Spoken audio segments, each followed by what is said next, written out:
Select Drip Coffee mode. You can also tap the plus icon on the top left to create your own customized program. After adjusting the parameters, don't forget to hit Save on the top right.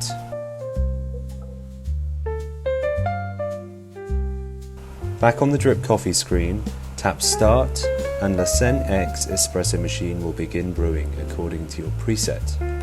During the process, you can monitor the live data. Once brewing is complete, you can tap Edit on the top right to record flavor notes based on the taste experience.